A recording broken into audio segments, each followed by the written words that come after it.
Kita mulai dari nomor 1 ya teman-teman. Perkembangan kognitif seseorang akan terjadi saat berinteraksi dengan lingkungan. Nah, ketika berinteraksi itu, anak memperoleh skema, yaitu kategori pengetahuan yang membantu dalam menginterpretasi dan dunia, ya.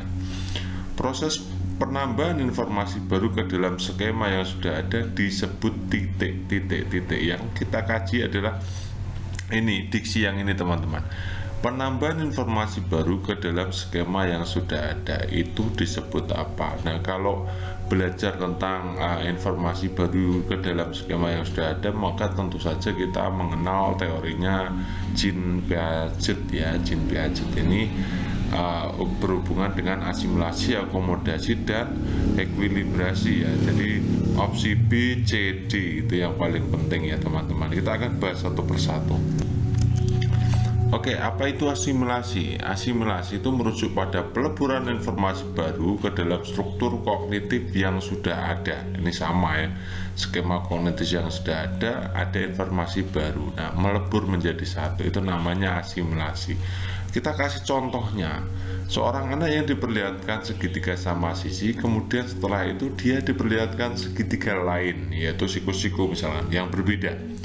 Nah, asimilasi terjadi jika si anak itu menjawab bahwa segitiga siku-siku yang diperlihatkan, apa yang diperlihatkan yang kedua tadi, itu masih segitiga sama sisi. Yang jawabnya masih segitiga sama sisi. Jadi belum bisa untuk mengelola informasi baru, masih harus sama dengan yang tadi gitu ya. Itu namanya asimilasi. Yang kedua adalah akomodasi. Ya, Jean Piaget yang kedua adalah akomodasi. Itu artinya adalah perubahan yang terjadi pada sebuah struktur kognitif dalam rangka menampung informasi baru. Jadi berakomodasi terhadap informasi baru gitu ya. Itu namanya akomodasi. Kalau asimilasi tadi apa? Melebur ke dalam struktur kognitif yang sudah ada. Kalau akomodasi itu berkembang ya.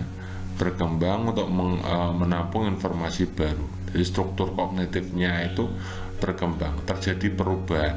Itu contohnya begini, seorang anak yang diperlihatkan segitiga sama sisi, sama seperti dia, kemudian diperlihatkan segitiga lain, siku-siku, maka kalau siswa atau peserta didik bisa berakomodasi, maka tentu saja jawabannya tidak segitiga sama siku-siku, ya tidak segitiga sama sisi lagi, karena memang berbeda ya teman-teman ya, karena berbeda. Jadi siswa itu mengalami mengetahui bahwa itu berbeda antara segitiga sama sisi dan segitiga siku-siku, maka jawabannya siswa pasti tidak sama sisi lagi ketika disajikan siku-siku.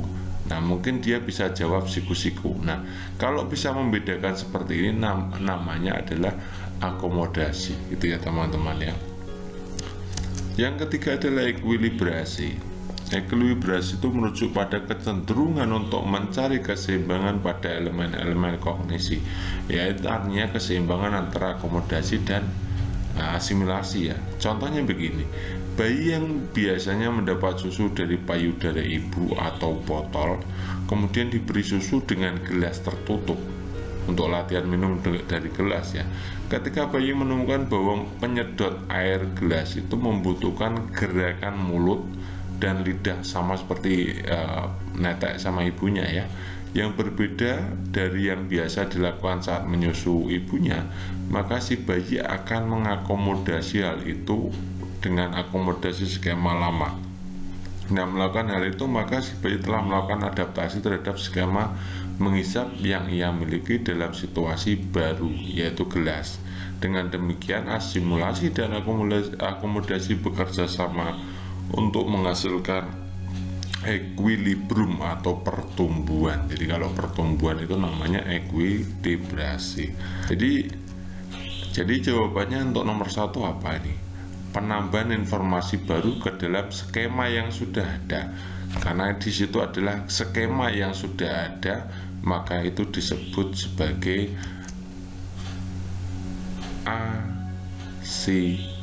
asimilasi. Ya, penambahan informasi baru ke dalam skema yang sudah ada itu namanya asimilasi. Oke, kita masuk ke nomor 2 ya.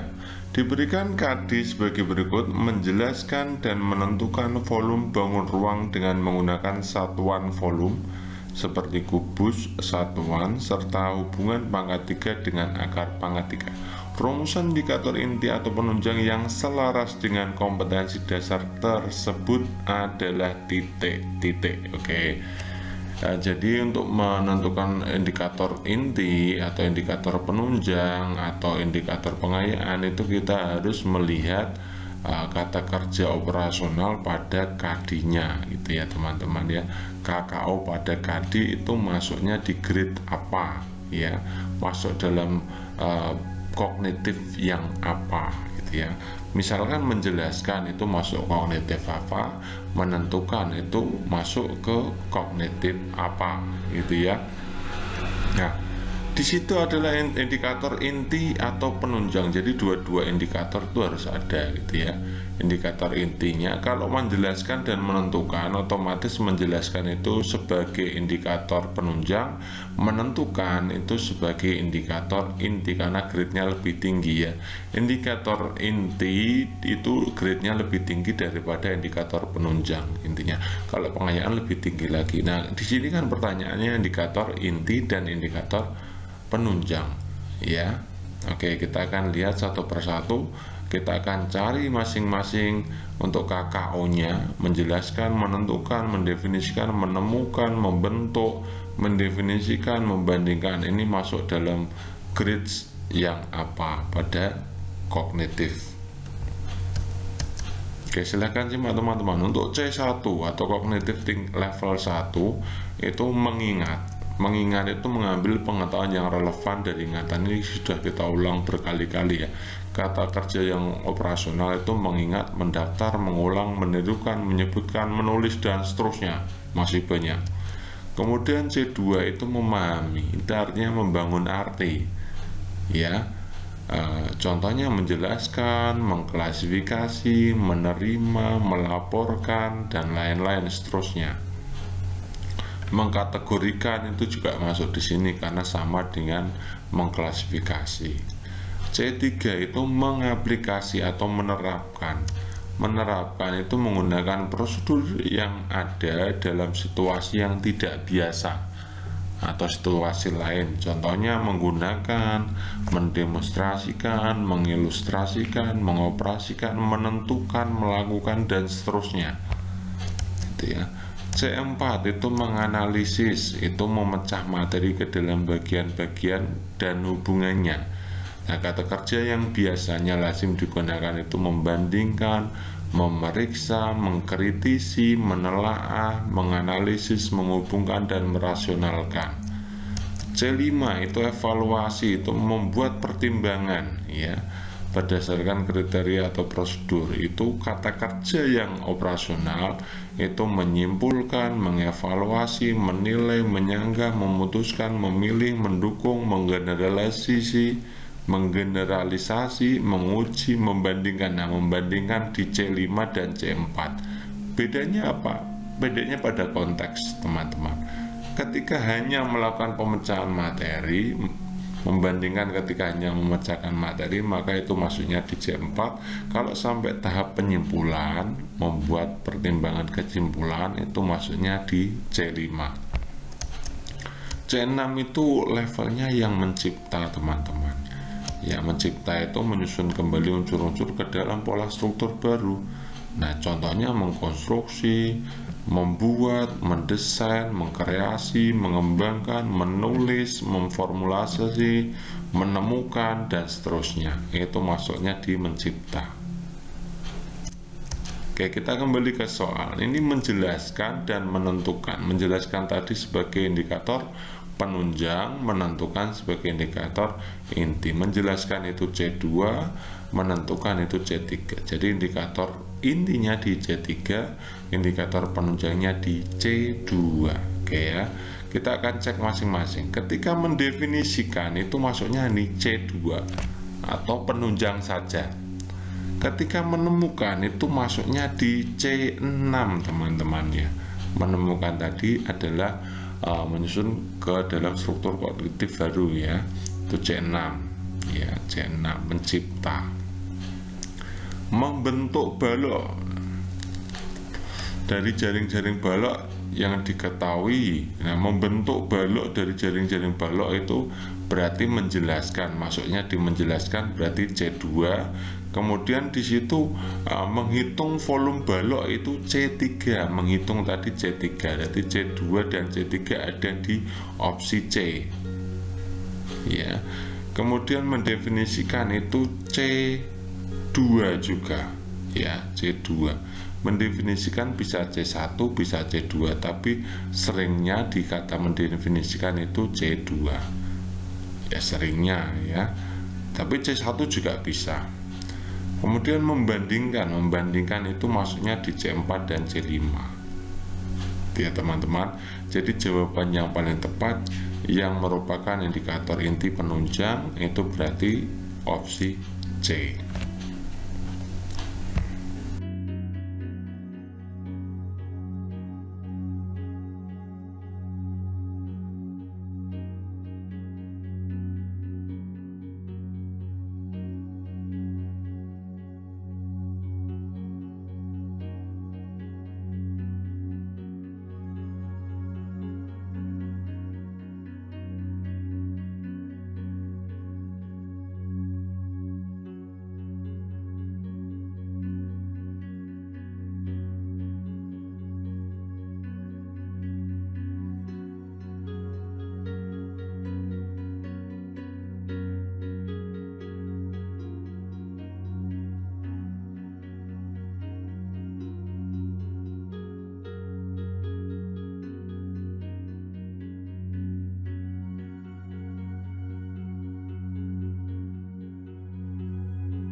Kita lanjut ke nomor berikutnya teman-teman, yaitu nomor 4. Dua orang peserta didik menimba air dengan cara yang berbeda.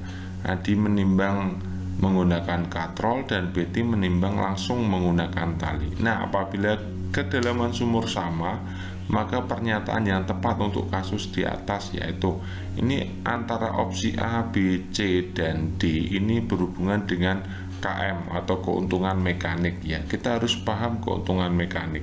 Keuntungan mekanik untuk yang bentuk katrol. Nah, semua katrol tetap itu keuntungan mekaniknya 1. Artinya itu beban itu sama dengan kuasanya atau gayanya. Ya, beban sama dengan kuasa. Ya, berat beban itu sama dengan berat gaya yang diberikan. Jadi sama saja, artinya sama saja, tidak ada keuntungan mekaniknya, gitu ya. Keuntungan mekanik itu artinya beratnya beban sama dengan gaya yang ditarik oleh Adi itu, ya. Sementara untuk yang dilakukan oleh Betty itu juga sama, itu bebannya juga sama dengan yang di gaya yang ditarik. Lalu berbedanya di sebelah mana antara penggunaan katrol dengan menimba secara langsung? Itu hanya arah gayanya teman-teman, ya, tidak mengubah berat bebannya atau berat kuasanya, tidak berubah sama sekali, ya. Kuasanya dan gaya yang dibutuhkan sama. Gaya yang dibutuhkan sama untuk menarik beban itu sama. Yang berbeda hanya apa? Hanya arah gayanya, ya, arah gayanya yang berbeda. Jadi keuntungan mekanik dari Adi itu 1, keuntungan mekanik dari Betty juga 1, sama saja, ya. Karena 1 sama-sama dengan 1, maka jawaban yang paling tepat adalah opsi D.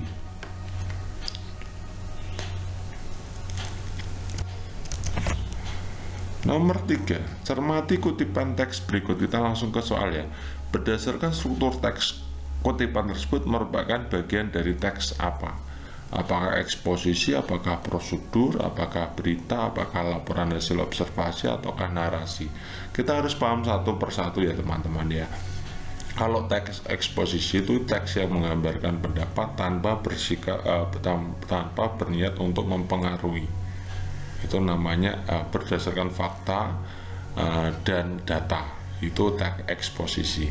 Kalau teks prosedur itu di dalamnya berisi langkah-langkah untuk melakukan prosedur tertentu. Itu namanya teks prosedur. Teks berita itu sama dengan teks eksposisi. Ya, teks berita biasanya sama dengan teks eksposisi. Kemudian laporan hasil observasi itu teks laporan. Itu ya. Kalau teks narasi itu artinya isinya di dalamnya ada urutan waktu, urutan kejadian, urutan peristiwa. Dikembangkan berdasarkan urutan peristiwa, urutan waktu, urutan kejadian. Itu namanya narasi, gitu ya. Lalu kita akan lihat teman-teman. Coba teman-teman lihat secara penuh ya. Kalau kita baca, Twitter merupakan salah satu media sosial layaknya seperti Facebook. Twitter bukan hanya digunakan di Indonesia, namun Twitter telah banyak digunakan di seluruh dunia. Penggunaan Twitter hampir menyentuh seluruh lapisan masyarakat, baik dari kalangan menengah, atas, atau sebaliknya. Nah, bagaimana cara mendaftarkan akun Twitter? Nah, ini yang perlu kita garis bawahi ya.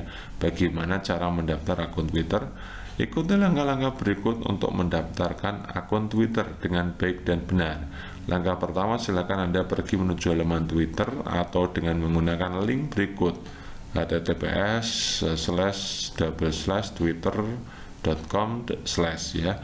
Selanjutnya Anda akan melihat kolom-kolom untuk mendaftar Twitter. Silakan isi semua kolom-kolom tersebut dengan baik dan benar. Nah, ini di dalamnya ada prosedur pendaftaran Twitter, akun Twitter ya. Yang sebelah ini teman-teman, ini prosedur pendaftaran akun Twitter. Nah, karena di sini teks ini berisi prosedur, maka jawaban yang paling tepat ya teks prosedur, gitu ya teman-teman ya. Next, berikutnya, seorang siswa mengalami kesulitan dalam menyelesaikan soal berikut.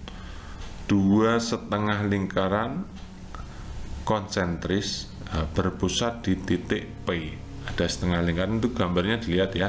Ada setengah lingkaran 2, ada lingkaran besar, setengah lingkaran besar, dan setengah lingkaran kecil, gitu ya. Kemudian garis AC menyinggung setengah lingkaran kecil di titik B. Ya, AC itu pas menyinggung lingkaran kecil di garisnya AC, kemudian titik singgungnya di B, gitu ya. Kemudian jika panjang AC 70 dan P-nya menggunakan 22/7, hitunglah luas daerah yang diarsir. Menurut Anda, bagaimanakah siswa itu seharusnya memulai menyelesaikan masalah? Lihat opsi A, B, C, D, E-nya. E-nya tidak tahu ya. Yang A itu mengukur panjang jari-jari lingkaran besar. B memahami bahwa ABC dan BBC adalah dua segitiga siku-siku. C menyadari bahwa daerah yang diarsir adalah selisih daerah luas lingkaran besar dikurangi luas daerah lingkaran kecil, gitu ya nih ya. Kemudian D mengukur panjang jari-jari lingkaran kecil. Oke, kita akan bahas satu persatu bagaimana sih penyelesaiannya. Nanti teman-teman bisa menyimpulkan sendiri kira-kira jawabannya apa. Oke, untuk menjawab soal mencari wilayah arsiran pada bangun seperti ini, coba teman-teman lihat skemanya seperti ini teman-teman. Jadi teman-teman itu harus paham dulu bahwa luas yang diarsir itu kan luas setengah lingkaran besar dikurangi luas setengah lingkaran kecil, kan gitu dulu ya. Nah, kalau kita selesaikan dengan rumus kan berarti misalkan jari-jari yang besar itu R besar, jari-jari yang kecil itu R kecil, maka luas arsiran itu kan setengah pi R kuadrat besar dikurangi setengah pi R kuadrat kecil. Itu dulu yang kita simak ya. Nah, kalau kita sederhanakan atau distribusikan, jadi setengah pi dalam kurung R kuadrat besar dikurangi R kecil kuadrat gitu ya. R besar kuadrat dikurangi R kecil kuadrat. Nah, setelah ini teman-teman, nah R besar kuadrat, R besar itu jari-jari lingkaran besar, itu kan PA ya, atau PC boleh, PA juga boleh, kita ambil PA saja. Jadi PA dikuadratkan, R kecilnya kan PB, dilihat itu teman-teman ya, R kecilnya kan PB, jadi PB kuadrat. Oke, PA itu jari-jari lingkaran besar, PB itu jari-jari lingkaran kecil. Nah, setelah ini kira-kira bagaimana? Apa langsung bisa mengerjakan? Tidak teman-teman. Setelah ini maka kita harus mencari PA kuadrat dikurangi PB kuadrat, atau mencari selisih kuadrat jari-jari lingkaran besar dengan jari-jari lingkaran kecil. Itu ya, selisih kuadratnya dicari dulu. Nah, caranya bagaimana? Kita lihat ini. Kita sadar bahwa APB dilihat ya, APB itu segitiga siku-siku kan. Karena segitiga siku-siku maka berlaku teorema Pythagoras. Ya.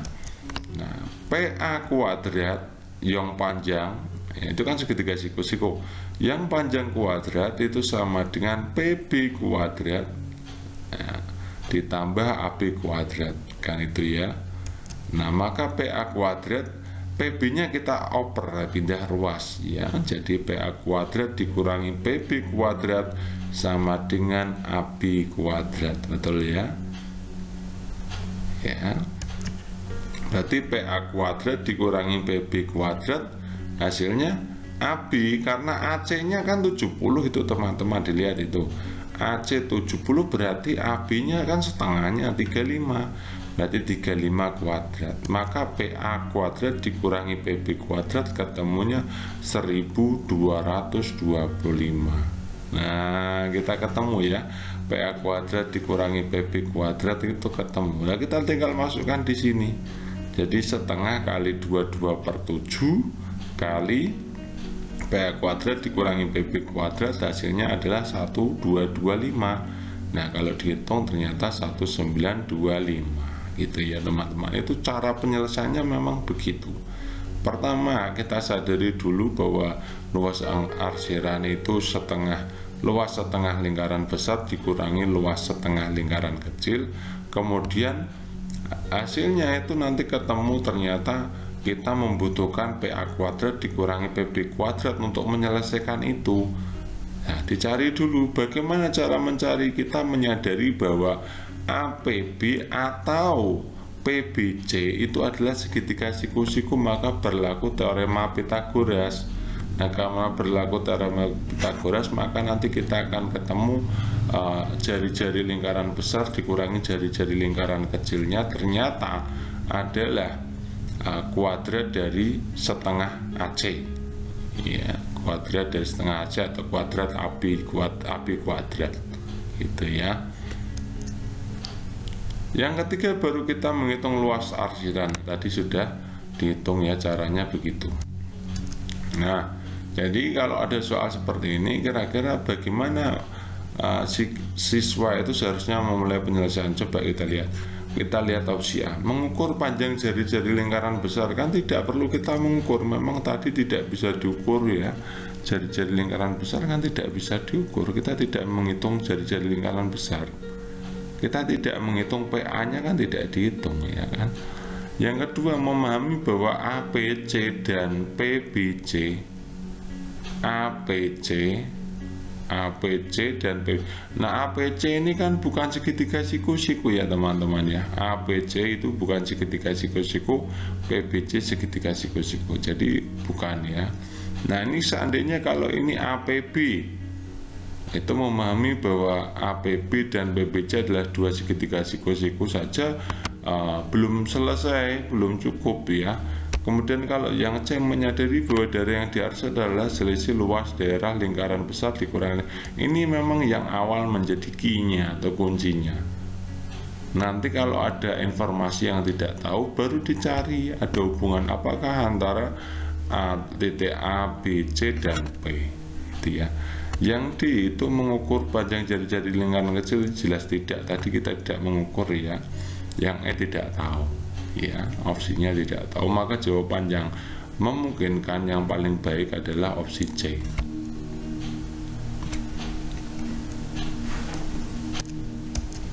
Berikutnya nomor 7, perhatikan langkah-langkah metode ilmiah berikut. 1. Menemukan masalah. 2. Mengumpulkan data. 3. Membuat hipotesis. 4. Menemukan variabel penelitian. 5. Mengolah dan menganalisis data. Nah, Pak Amin sedang melakukan penelitian untuk memperbaiki pembelajaran. Secara urut langkah yang harus dilakukan yang mana? Nah, kita sudah belajar ini pada pedagogik ya. Pada pedagogik dulu itu kita sudah belajar tentang metode ilmiah. Jadi metode ilmiah itu secara panjangnya kalau kita tulis itu yang pertama adalah merumuskan masalah ya. Merumuskan masalah, kemudian menemukan hipotesis atau membuat hipotesis atau dugaan sementara, kemudian baru menetapkan variabel penelitian, kemudian menetapkan prosedur kerja ya, mengumpulkan data, mengolah data, menganalisis data, membuat kesimpulan, kemudian baru mengkomunikasikan hasil penelitian. Itu metode ilmiah yang ada di pedagogik dulu yang pertama. Video pedagogik bagi teman-teman yang belum menyaksikan video pedagogik keseluruhan, silakan teman-teman lihat dulu ya. Untuk pedagogik dari bab 1 sampai 6 silakan dipelajari dulu. Oke gitu ya. Jadi urut-urutannya seperti itu. Oke, kita lihat berarti menemukan atau merumuskan masalah itu nomor 1. Kemudian nomor 2-nya membuat hipotesis atau menemukan hipotesis itu nomor 2. Nomor 3-nya membuat variabel ya. Kemudian 4 itu mengumpulkan data, dan terakhir adalah melakukan pengolahan dan penganalisisan data. Jadi kalau kita urutkan itu berarti 1, 3, 4, 2, 5. 1, 3, 4, 2, 5. Itu jawaban yang paling tepat itu.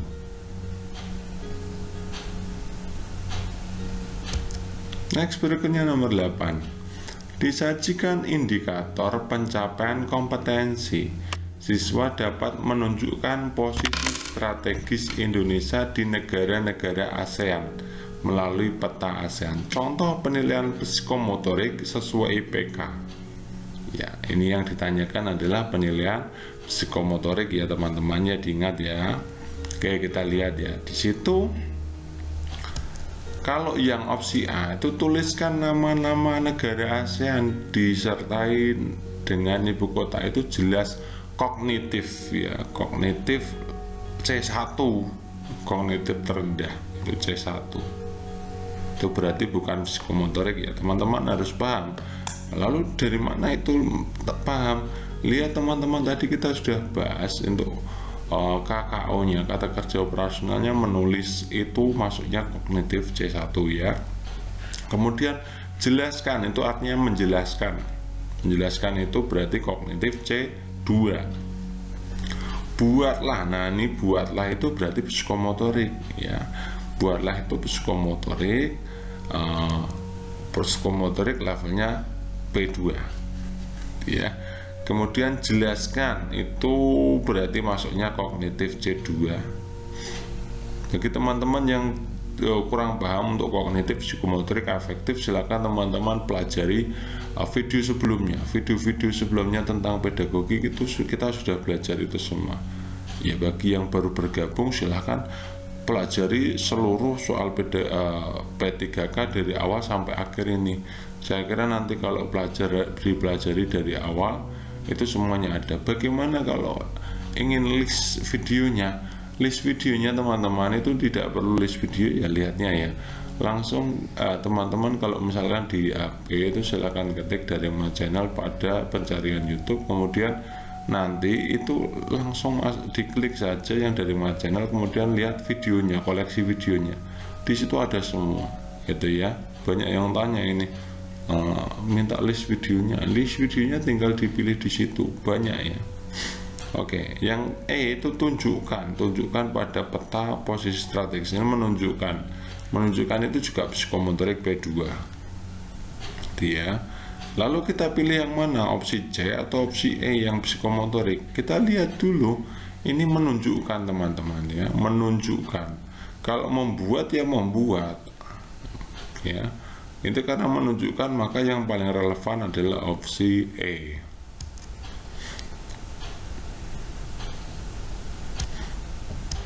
Berikutnya nomor 9 teman-teman, makanan yang keluar dari lambung menuju usus halus sebagian sudah mengalami pencernaan. Apabila seseorang makan makanan yang mengandung protein, amilum, glukosa, lemak, vitamin, zat makanan yang mengalami pencernaan secara kimia adalah titik-titik. Ini maksudnya teman-teman, zat makanan yang sudah mengalami pencernaan secara kimia ketika masuk di usus halus. Ya, ketika masuk di usus halus. Dilihat itu yang atas itu ya. Kalau teman-teman hanya menyaksikan yang bawah, zat makanan yang sudah mengalami pencernaan secara kimia, nanti tidak ketemu ya jawabannya. Ya teman-teman dilihat ya. Ada makanan masuk dari 1 sampai 5 gitu ya. Kemudian yang sudah mengalami pencernaan kimia sampai di usus halus. Jadi usus halusnya nanti itu berarti lambung dan mulut yang menjadi fokusnya. Yang sudah dicerna secara kimia di lambung dan mulut yang mana, ketika masuk di usus halus itu yang sudah tercerna yang mana secara kimia. Itu maksudnya begitu ya teman-teman ya. Oke, kita lihat ya. Ada enzim yang pertama itu secara kimia nih ya, enzim amilase. Enzim amilase itu adanya di mulut ya teman-teman, terutama untuk kelenjar liur, air ludah itu ya. Enzim ini tugasnya memecah zat pati atau amilum. Amilum itu zat pati teman-teman. Amilum yang opsi 2 itu lihat ya, amilum itu zat pati ya, atau karbohidrat itu nama lainnya, menjadi glukosa sederhana, gula atau glukosa sederhana. Itu amilase. Berarti itu sudah di mulut ya, sudah di mulut mengalami pencernaan secara kimia itu ya. Jadi ketika di usus halus ya sudah tercerna itu amilum itu. Kemudian yang kedua itu kita lihat organ berikutnya adalah lambung. Lambung itu yang pertama ada enzim pepsin, atau itu termasuk enzim protease ya. Enzim pepsin itu termasuk enzim protease ya, berserta dengan tripsin, itu sama ya. Jadi enzim pepsin itu memecah protein menjadi pepton itu ketika di lambung. Jadi ketika masuk di usus sudah tercerna secara kimia, yaitu pada di posisi lambung. Jadi protein itu sudah tercerna ketika masuk di usus halus, itu sudah tercerna di lambung secara kimiawi. Lewat apa? Enzim pepsin. Yang kedua ada enzim lipase. Jadi lipase itu memecah lemak menjadi asam lemak dan gliserol. Jadi lemak itu sudah tercerna ketika di lambung teman-teman. Ketika di lambung sudah tercerna. Itu ya. Nah, jadi jawaban yang mana? Jelas yang jawaban yang tepat adalah protein itu sudah tercerna di lambung, amilum sudah tercerna di mulut, kemudian kalau lemak sudah tercerna di lambung. Kalau glukosa dan vitamin, kalau vitamin itu tidak mengalami pencernaan kimiawi teman-teman ya. Untuk opsi nomor 5 itu pasti salah. Jadi opsi B, C, E itu pasti salah ya. Sekarang pilih 1, 2, 3 apa 1, 2, 4. Nah tentu saja kalau glukosa itu belum tercerna teman-teman. Jadi glukosa itu hasil cernaannya glukosa ya, hasil cernaannya glukosa ya. Jadi jawaban yang paling tepat adalah protein, amilum, dan lemak. Protein sudah dicerna menjadi pepton ketika di lambung, amilum sudah tercerna menjadi gula atau glukosa ketika di mulut, kemudian lemak itu sudah tercerna menjadi asam lemak dan gliserol ketika di lambung. itu ya teman-teman ya. Jadi ketika di usus halus itu sudah tidak ada lagi protein, itu sudah tidak ada, amilum sudah tidak ada, lemak sudah tidak ada, karena sudah berubah ya. Protein sudah berubah menjadi pepton, amilum sudah menjadi glukosa, lemak sudah menjadi asam lemak dan glycerol. Kalau glukosa ketika di usus halus masih bentuknya glukosa, nanti baru diproses lagi gitu ya teman-teman ya. Oke, nomor 10, bacalah kutipan cerita berikut. Di SMP kamu juara puisi ketika aku menang lomba lukis. Ketika pun lulus dengan nilai yang sama. Di SMA ketika aku juara kelas, kamu juga meraih di kelas yang lain.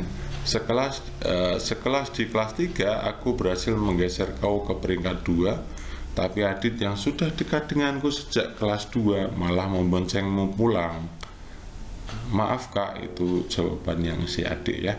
Katamu dengan air muka bersalah, kamu memanggilku kakak sebab kata ibu aku lebih dulu beberapa menit dilahirkan. Artinya itu adik kakak itu kembar itu ya teman-teman ya. Aku sudah menolak tapi Adit juga mau belajar sama Sensi Bata. Itu berarti ucapan si adik. Kemudian kami memang dekat Jana, potongku. Tapi aku akan mencampakkan playboy itu di hari kau merebutnya. Kau percaya dia juga mau belajar membaca huruf kanji? Ingat Jana, adik itu laki-laki sebagaimana ayah. Adik itu laki-laki sebagaimana Adit itu laki-laki sebagaimana ayah, itu maksudnya ya. Kak, nah, tidak cukupkah kekerasan yang diterima ibu jadi pelajaran? Kau tahu bukan, bulan depan ayah dan ibu resmi berpisah. Ayah tidak perlu lagi menjaga citranya sebab dia tidak berniat mau maju di pileg tahun depan. Jadi ini ada konflik ya teman-teman ya, antara si kembar itu ya. Konflik dari kutipan cerita tersebut disebabkan oleh apa? Yang A, perbedaan kehidupan dua perempuan kembar sehingga memicu rasa iri. Yang kedua, perasaan tidak beruntung karena peristiwa yang dialami tokoh. Yang C, kehidupan keluarga yang tidak seimbang sehingga menimbulkan konflik. Yang D, kehidupan keluarga dengan status sosial tinggi. Ini jawaban yang paling tepat ya. Ini kan menceritakan tentang dua perempuan kembar ya, saling iri nih, intinya saling iri ya. Di situ ada rasa iri satu dan lainnya, itu seperti bersaing ya, sama-sama irinya. Itu maka jawaban yang paling mungkin itu adalah opsi A. Opsi A dan opsi C sama-sama baik ya, tapi yang paling mungkin karena di situ ada perbedaan kehidupan dua perempuan kembar, ini berarti yang paling masuk adalah opsi A. Next, nomor berikutnya nomor 11 teman-teman. Sebuah persegi panjang diketahui perbandingan panjang dan lebarnya adalah 7:5. Jika kelilingnya adalah 96, maka luas daerah persegi panjang tersebut adalah berapa? Coba teman-teman, bagaimana cara menyelesaikan soal seperti ini? Sebenarnya mudah sekali ya teman-teman ya. Kita pertama tuliskan dulu perbandingannya, kan panjang dibanding lebar itu 7:5 gitu ya. Silahkan simak ya, simak baik-baik. Ini mudah sebenarnya teman-teman ya. Jadi jangan menganggap teman-teman itu tidak bisa. Ini mudah. Jadi motivasi dalam diri bahwa soal-soal seperti ini mudah ya. Oke, panjang dibanding lebar itu 7:5 gitu ya. Kemudian berarti kita anggap saja panjangnya itu 7x gitu, lebarnya adalah 5x gitu ya. Nah kemudian kita tahu bahwa keliling itu kan rumusnya kan 2 dalam kurung panjang ditambah lebar, kan itu keliling dari persegi panjang gitu ya. Nah kelilingnya kita masukkan, kelilingnya kan 96. Jadi 96 sama dengan 2 dalam kurung panjangnya kan 7x, lebarnya 5x. Jadi 96 sama dengan 2 dalam kurung 7x tambah 5x. Nah 7x tambah 5x berapa teman-teman? Kan 12x kan gitu ya. Jadi 96 itu sama dengan 2 dikalikan 12x. Oke, 2 kali 12X ketemunya kan 24X gitu ya. Berarti X-nya itu 96, kita bagi dengan 24. Nah, 96 kita bagi 24 ketemunya adalah 4. Gitu ya. X-nya ketemu 4 teman-teman ya. Baru kita cari P. P-nya kan 7X, jadi 7 kali 4 gitu ya. 7 kali 4 itu 28. Lebarnya 5X, berarti 5 kali 4 ketemunya 20 gitu ya. 20. Berarti luasnya berapa? Luas dari persegi panjang kan rumusnya panjang kali lebar. Panjangnya sudah diketahui 28, lebarnya 20. Berarti kita tinggal hitung 28 kali 20, ketemunya adalah 560. Jadi jawaban yang paling tepat adalah 560 gitu ya teman-teman ya. Nomor 12. Asal mula Pancasila sebagai dasar negara telah melalui pembahasan yang panjang, dimulai pada persidangan BPUPKI dan akhirnya ditetapkan oleh PPKI menjadi dasar negara. Dengan demikian, jika ditinjau dari awal mula atau sebab terjadinya, maka Pancasila telah memenuhi syarat sebagai kausalitas. Ini apakah finalis, prima, efisien, materialis atau formalis. Jadi kita harus bahas dulu ya teman-teman ya, kausa pada Pancasila itu ada 4. Nah, ini langsung saja saya buatkan ringkasan yang sederhana supaya teman-teman itu paham. Jadi kausa dalam Pancasila itu ada 4. Kausa yang pertama adalah kausa materialis. Ya, kausa materialis itu berhubungan dengan materi atau asal bahan. Ini kausa materialis artinya asal bahan Pancasila. Kalau ini hubungannya dengan Pancasila ya asal bahan Pancasila. Jadi Pancasila itu digali dari adat kebiasaan, kebudayaan, dan agama bagi bangsa Indonesia. Awal mula ya, itu dari adat kebiasaan, kebudayaan, dan agama. Itu asal mula bahan Pancasila itu dibentuk dari situ ya. Apa yang sudah ada di Indonesia itu ya. Makanya disebut kausa materialis ya. Kemudian kausa formalis. Kausa formalis itu hubungannya dengan ide, desain, konsep. Rancang, bangun, konsep, desain, ide. Gitu ya. Jadi kausa formalis itu formulasi hasil pemikiran dari para anggota BPUPKI. Ya, ada Presiden Soekarno 1 Juli 45 gitu ya. Kemudian formulasi dan pengesahan pendatangan Piagam Jakarta, Panitia 9 diterima dan seterusnya ini ya. Ini semuanya adalah hasil pemikiran dari beberapa founding father kita. Ya, yang menjadi kunci kausa formalis adalah rancang, bangun, konsep, desain, formulasi pemikiran itu ya. Dari founding father kita atau pendiri bangsa kita. Itu namanya kausa formalis. Ingat ya teman-teman, kalau formalis hubungannya dengan ide pemikiran, hasil pemikiran, rancang bangun, ide konsep, desain. Itu ya. Kalau kausa finalis itu hubungannya dengan tujuan. Jadi tujuan Pancasila itu untuk apa sih? Nah, ternyata Pancasila itu dibuat atau dibentuk itu sebagai dasar filsafat, sebagai filosofi Grundzüge, sebagai Weston Chow, sebagai Wordsworth ya, dan lain-lain ya, banyak sekali itu ya. Oke, yang terakhir adalah kausa efisien. Kausa efisien itu asal mula sebab. Jadi kalau asal mula bahan itu namanya materialis, kalau asal mula sebab yang menimbulkan akibat itu subjeknya yang membuat, itu artinya teman-teman, subjek yang membuat. Misalkan membuat kursi, itu subjeknya siapa? Si pembuat kursi gitu. Asalnya dari apa? Misalkan kalau kursi itu kan kayu, paku, cat, itu menjadi kursi gitu ya. Kalau yang membuat siapa? Ya yang pembuat kursi ya. Kalau Pancasila asal mula sebab yang membuat siapa? PPKI. Dia asal mulanya PPKI yang membuat itu ya. Oke, jadi kalau kausa efisien itu asal mula sebab, kalau kausa materialis asal mula bahan, kalau kausa formalis desain, konsep, formulasi pikiran, kalau kausa finalis tujuan. Itu teman-teman yang perlu dihafalkan itu. Oke, kita berarti bisa jawab di sini adalah yang ditanyakan adalah asal mula sebab. Asal mula sebab berarti masuknya di kausa efisien.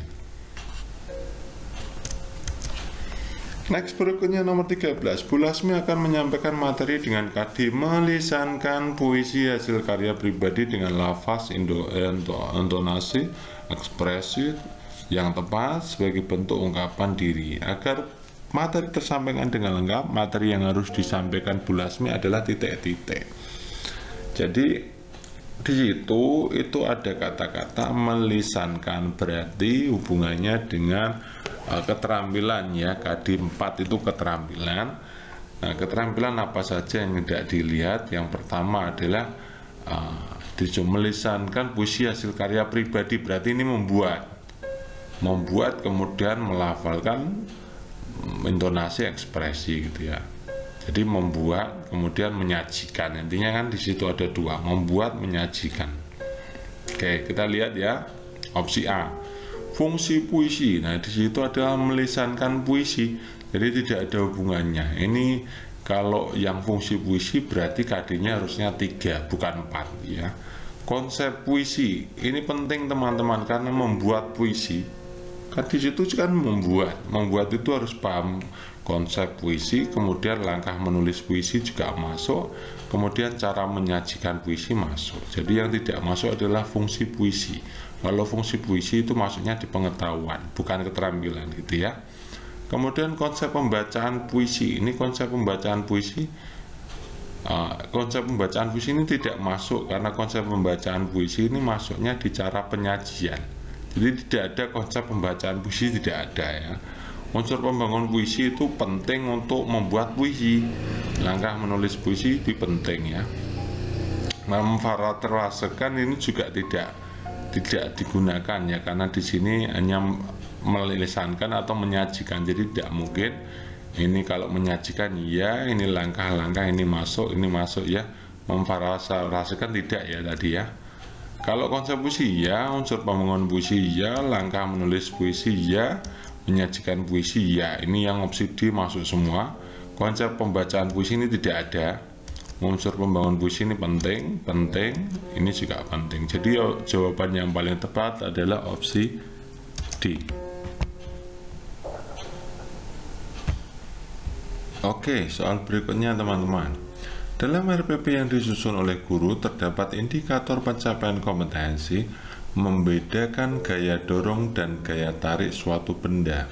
Nah, kegiatan inti pembelajaran yang dilakukan guru agar peserta didik dapat mencapai kompetensi tersebut adalah titik-titik. Nah, teman-teman, untuk menjawab soal seperti ini, teman-teman harus memperhatikan opsi A sampai E. Mana yang paling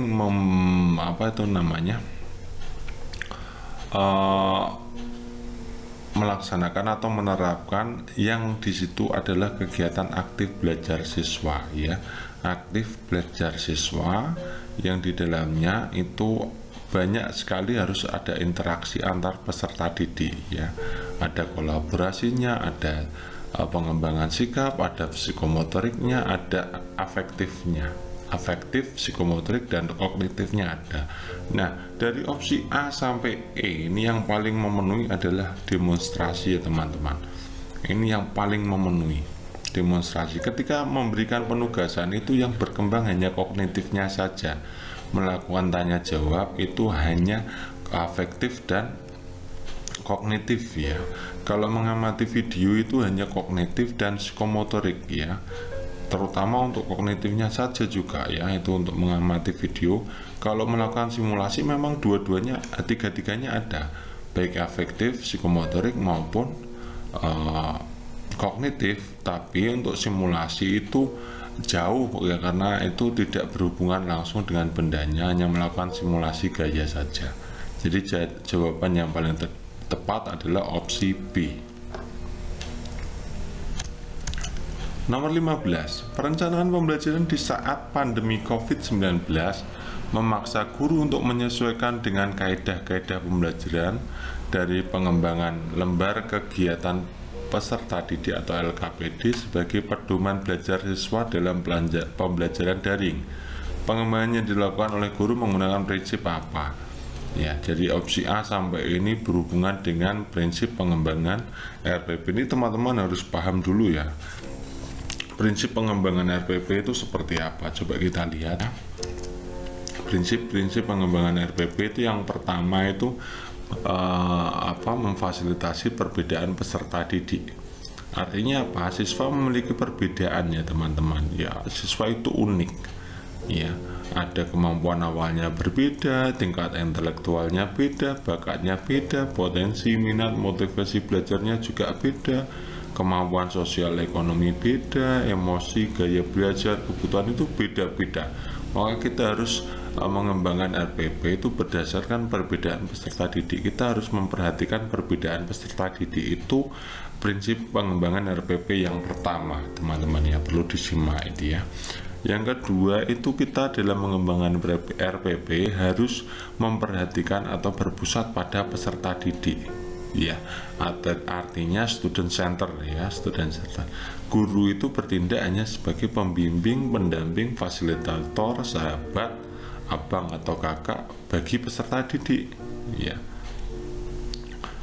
Nah, merancang proses pembelajaran yang mampu mendorong, memotivasi, menumbuhkan minat kreativitas peserta didik itu sangat penting pada pembuatan RPP ya.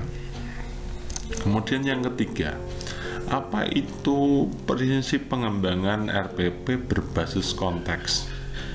Berbasis konteks itu artinya apa?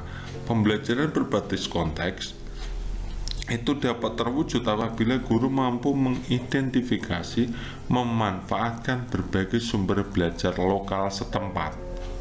Ya, guru mengenal situasi dan kondisi sosial ekonomi peserta didik, mengedepankan budaya, nilai-nilai kearifan lokal tanpa kehilangan wawasan global. Ini berbasis konteks, sesuai dengan konteksnya siswa. Kalau siswanya rata-rata nelayan, ya kita gunakan saja untuk tema nelayan sebagai bahan pembelajaran. Itu namanya berbasis konteks gitu ya. Berikutnya nomor 4 itu berorientasi kekinian. Artinya apa? Artinya pembelajaran yang berorientasi pada ilmu pengetahuan, perkembangan ilmu pengetahuan di masa kini ya, bukan masa jadul dulu ya. Tidak gaptek lagi, harus lebih gaul, melek informasi, kan zaman sekarang begitu ya. Kita harus juga well informed ya, kemudian selalu update ilmu pengetahuannya ada gitu ya, termasuk teori-teori prakteknya harus update ya, berorientasi kekinian. Jangan sampai menggunakan contoh-contoh seperti yang dulu. Misalkan ini Ibu Budi itu kan masa lalu ya, sekarang namanya bukan Budi lagi, sudah jarang dipakai, gunakan nama lain misalkan itu ya. Misalkan untuk bermain itu sudah yang baru-baru ya, tidak hanya menyiram bunga, bermain bola, ini kan tidak hanya seperti itu ya, tapi harus memang berbasis berorientasi kekinian ya. Kalau zaman sekarang zaman informasi teknologi, maka kita juga harus mengembangkan ke situ ya, misalkan Facebook dan lain-lain gitu ya.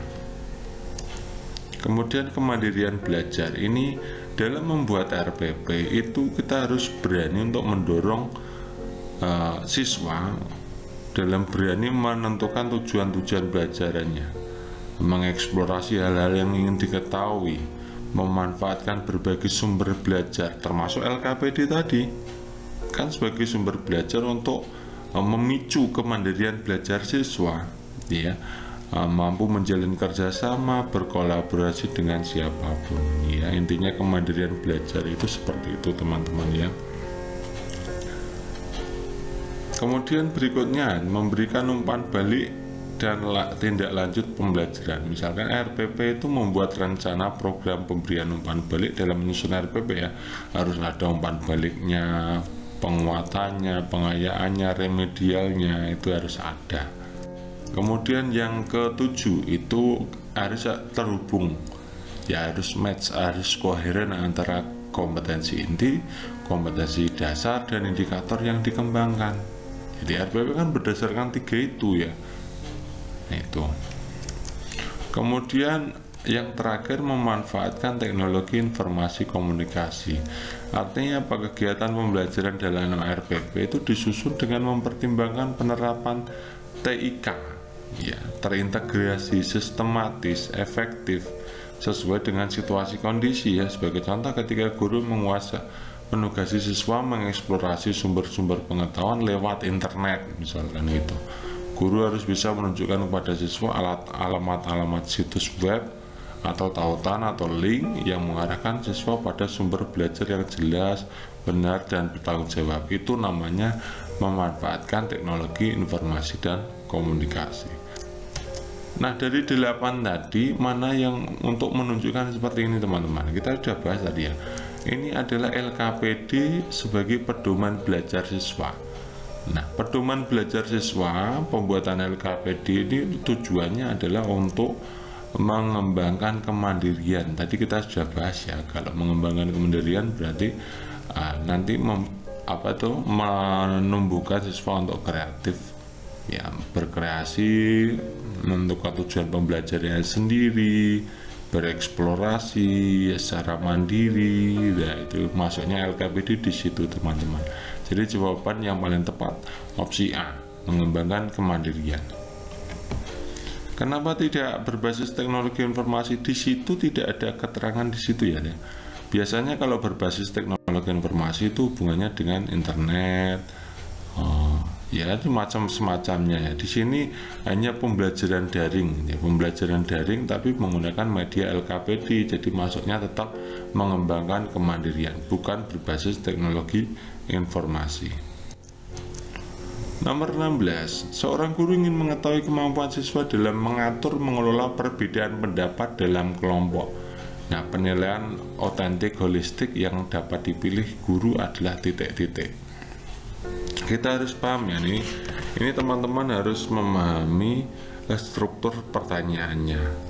Di situ yang tertera hanya mengetahui kemampuan siswa dalam mengatur mengelola perbedaan pendapat dalam kelompok.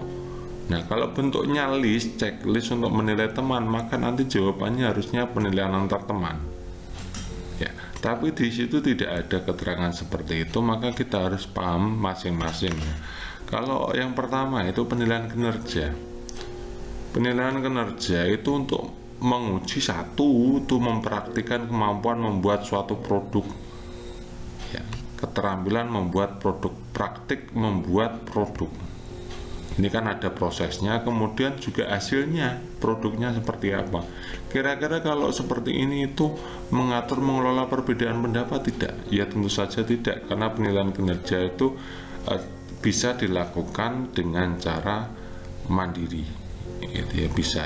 Tapi yang fokusnya adalah kalau penilaian kinerja itu hubungannya dengan penilaian proses dan penilaian produk, jadi bukan. Kemudian yang kedua itu pertanyaan terbuka. Pertanyaan terbuka itu punya tujuan, yaitu pertama itu memulai diskusi, itu dengan pertanyaan terbuka bisa. Kemudian mengetahui bagaimana pemikiran para peserta didik, ini hubungannya dengan pendapat, perbedaan pendapat ya. Kemudian mengajak orang untuk terbuka terhadap perbedaan pendapat, masuk ya. Kemudian mengajak kelas untuk memikirkan apa yang telah dipelajari. Nah, ini yang paling tepat adalah pertanyaan terbuka. Kalau pertanyaan terbuka itu mengatur, mengelola perbedaan pendapat dalam kelompok, iya.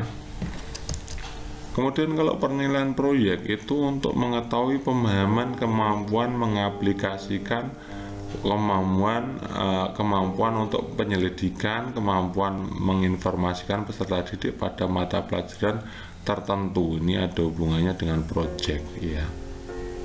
Ada investigasi, ada penyelidikan, ya, di dalamnya di situ. Itu tidak fungsinya tidak untuk mengatur mengelola perbedaan pendapat, di situ tidak ya. Kemudian ada portofolio, itu sebenarnya adalah kumpulan hasil karya siswa Tujuannya untuk mengetahui perkembangan peserta didik dalam belajar, gitu ya. Jadi penilaian otentik holistik yang paling tepat ya harusnya jawabannya adalah pertanyaan terbuka. Kalau penilaian antar teman itu hampir sama. Misalkan kalau penilaian antar teman itu tujuannya mendorong objektivitas peserta didik, objektif ya. Itu artinya objektif terhadap apa yang dinilai. Misalkan menilai temannya, dia harus objektif. Kemudian empati, ada mengapresiasi keragaman atau perbedaan, ada refleksi diri, itu juga masuk. Di situ kemampuan mengelola perbedaan pendapat juga masuk, ya toh. Tapi di sini ada unsur kelompoknya, teman-teman ya. Unsur kelompoknya. Jadi perbedaan pendapat itu dalam kelompok. Dan di situ tidak ada tulisan checklist. Kalau ada tulisan checklistnya, ya misalkan bentuknya checklist untuk menilai teman, maka jawabannya adalah penilaian antar teman. Karena di situ tidak ada menilai teman, maka masuknya tetap di pertanyaan terbuka. Jadi jawaban yang paling tepat harusnya adalah opsi B. Nomor 17, guru menemukan secari kertas catatan siswa pada pelajaran tadi pagi. Nah, berdasarkan catatan yang ditemukan guru tersebut, masalah yang relevan berorientasi HOTS. Ini teman-teman ya, berorientasi HOTS. Apakah A, ubahlah bilangan 155 menjadi faktor prima penyusunnya. Kalau mengubah bilangan 155 menjadi faktor primanya, ini berarti hubungannya dengan konsep ya teman-teman ya. Konsep berarti opsi A itu hanya menilai C2, artinya menjelaskan faktor prima dari suatu bilangan, itu indikatornya seperti itu. Jadi opsi A itu jelas bukan. Kalau HOTS bagaimana? Kalau HOTS itu harusnya masuknya di C4, C5, C6. C4 melakukan analisis, melakukan telaah, gitu ya, mengkaji, membandingkan, itu C5 ya, menyimpulkan, itu C5. Kemudian C6 mengkreasi, membuat, menyusun, membuat rumus, menemukan, itu masuknya di C6 gitu ya. Jadi kalau yang opsi A mengubah bilangan itu hanya konsepnya saja atau memahami saja, atau C2 saja. Kemudian kalau B, menghitunglah, itu artinya menghitung itu masuknya di C3, jadi juga bukan HOTS. Kemudian yang C, mengelompokkan bilangan berdasarkan banyaknya faktor prima, berarti menghitung bilangan prima dulu. Faktor primanya dihitung dulu, kemudian baru dikelompokkan. Ini proses pengelompokan ini masuknya sebenarnya hanya di C2 ya teman-teman ya. C2 sebenarnya hanya di C2. Nah, opsi D dan E tidak ada, maka kita nunggu opsi D dan E nya, karena ini kita ambil dari UPPPG tahun 2020 ya. Kalau opsi D dan E itu masuknya hanya di C2, C1, C3, itu berarti juga bukan, maka jawaban yang paling tepat opsi C. Ya, ini maksudnya kalau kelompokkanlah itu bisa masuk di C2, namun juga bisa masuk di C4 karena di situ menelaah. Bahasa kelompokkanlah itu bisa diubah menjadi bentuk penelaahan ya. Tapi karena ini tidak ada opsi D dan E, maka kita tidak bisa membandingkan jawaban yang paling tepat. Yang jelas opsi A, B, C itu kemungkinan tidak. Kita menunggu opsi D dan E gitu aja ya. Nomor 18, dalam pembelajaran IPS pendidikan dasar, yaitu di sekolah dasar maupun di sekolah menengah pertama, berdasarkan pengalaman guru selalu menyampaikan materi dengan menggunakan metode konvensional. Demikian juga dengan penilaian guru secara rutin melakukan penilaian harian, formatif, sumatif untuk mengetahui pencapaian materi yang telah diajarkan. Nah, pencapaian kompetensi peserta didik dalam pelajaran IPS ternyata tidak terpantau. Untuk mengatasi masalah tersebut, maka guru melakukan titik ya. Di situ Masalahnya yang paling tepat adalah pencapaian kompetensi peserta didik dalam belajar IPS tidak terpantau. Jadi hubungannya penilaian ya, penilaiannya supaya pembelajaran hasil belajar di IPS itu terpantau bagaimana. Nah, di situ tertulisannya ini teman-teman ya. Ini penilaian harian, formatif, sumatif. Ini hanya untuk menguji kognitif saja. Biasanya untuk penilaian harian, formatif, sumatif itu hanya kognitif saja. Jadi kurang ya teman-teman. Jadi dalam pembelajaran itu kita harus memfasilitasi pembelajaran sikap, penilaian kognitif, juga psikomotorik. Jadi jawaban yang paling tepat adalah opsi B. Kuis, penilaian harian, penilaian formatif, penilaian sumatif opsi E itu juga hanya biasanya untuk kognitif saja ya, yang berorientasi kognitif sudah ya, jadi tidak perlu lagi. Dengan pendekatan HOTS itu masuknya hanya kognitif dan psikomotorik, jadi juga bukan. Di opsi A, opsi C, opsi D, opsi E itu jelas bukan. Yang paling lengkap adalah opsi B. Nomor 19, Ibu Pumpun sangat sadar bahwa dalam pembelajaran abad 21, salah satu karakteristik yang perlu dikuasai adalah critical thinking atau berpikir kritis. Anda melihat masalah dengan cara baru, menghubungkan pembelajaran lintas mata pelajaran dengan disiplin ilmu ya. Penerapan pembelajaran yang dilakukan oleh Bu Pupun dalam pembelajaran agar siswa mengetahui karakteristik berpikir kritis adalah titik-titik. Nah, kita harus paham dulu ya. Jadi keterampilan abad 21 itu apa saja, kemudian berpikir kritis itu apa. Jadi yang perlu menjadi kunci itu seperti itu. Kita harus paham dulu ya. Coba kita bahas dulu. Nah, pembelajaran abad 21 yang pertama itu creativity thinking and innovation ya, kreatif dan inovasi. Kreatif itu apa? Berpikir secara kreatif, mengungkapkan banyak ide, bekerja kreatif ya. Ini hubungannya dengan ide. Mengemukakan gagasan itu kreatif. Gagasan ya, ide itu namanya kreatif. Mengemukakan ide baru, gagasan baru, itu namanya kreatif. Kemudian kalau inovasi itu mengimplementasikan dari berpikir kreatif tadi, bekerja kreatif tadi, kemudian yang lainnya kemudian diimplementasikan, itu namanya innovation ya, mencari inovasi. Kemudian yang B itu critical thinking. Critical thinking itu penalaran efektif atau proses bernalar menggunakan berpikir, sistem berpikir ya. Membuat penilaian dan keputusan itu namanya critical thinking. Critical thinking itu cirinya ada 3: penalaran efektif, menggunakan sistem berpikir, membuat penilaian dan keputusan. Kemudian kalau problem solving itu memecahkan masalah ya. Kemudian komunikasi dan kolaborasi. Komunikasi itu berkomunikasi secara jelas, mengemukakan gagasan secara jelas ya. Kalau kolaborasi itu bekerja sama dalam kelompok biasanya gitu ya.